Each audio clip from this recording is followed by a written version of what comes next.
You want to put this man at number 2 on the top players? Xavier Cooks, number 1. Well, I'll tell you what, you just answered back. Bryce Cotton, welcome into the broadcast. You look like you're back to your best round 1. Thanks for having me, man. Just glad we was able to come out with the win. Hey, you know what, though? I was just talking to you before we came on air, and you're a little disappointed in the way you closed out the game despite a really good win against a team that I think is going to get better as the season rolls on. Yeah, I mean, it's always good when you can, I guess, learn on a winning note, but it was pretty frustrating how we closed probably those last 2.5 minutes, but yeah, win is a win, as they say. And is that because of the turnovers, or what was wrong with those last few minutes? Yeah, I think some of the turnovers, you know, teams are going to hit shots, you know, in desperation times, but I felt some of the turnovers we had were unforced. I like it. You're right about learning after a win, because one of the lessons you may be able to take from it is, hey, we can celebrate the three-pointer that drops, but we've got to get in a stance, get back in trance, and get some stops, because at times you'd build the lead and you kept letting the door stay ajar. What do you think JR will be more happy about? Getting the win, the 106 points, or be disappointed by giving up 98? There's no telling with him, man. So I'll let you know once I hit the locker room. Keanu Pinder was back to his best here. He's such an important cog, and we've spoken about how important it is for you guys to be that Batman and Robin, and he looked like he was at his best tonight.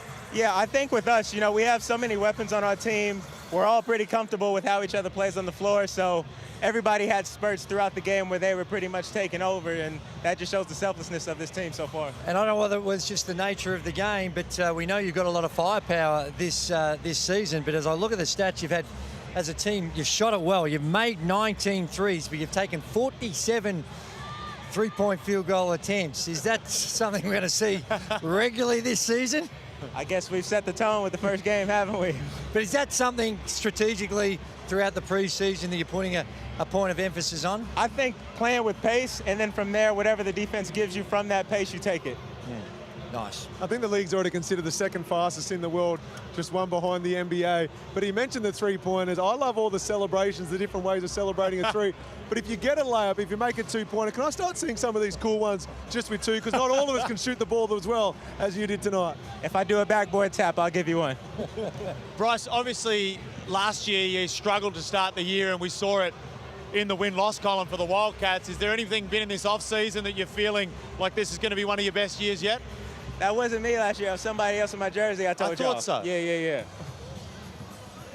Well, I think, you know what you've been doing? You let your game do the talking for you, which we love very much about you. But when you look at this season, it's shaping up to be one like no other. And you've put together a roster.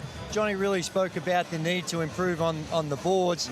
He probably didn't tick that box tonight, losing the rebound category. Yeah, we didn't, but I do want to point out Dylan. You know, Dylan, he finds a way to get them balls, the same as Hiram, but Dylan's got a knack for finding the ball, and even though we came up short, I guess, in the rebound count, he really had some impactful plays, though, for us. Bryce, now your team manager came over, and you guys have got a little song that you sing in the locker room, so we've got to let you go. Sing that, celebrate this win. It all kicks off again next week. 9 seasons in, I still don't know the words to the song. On that topic, there was a little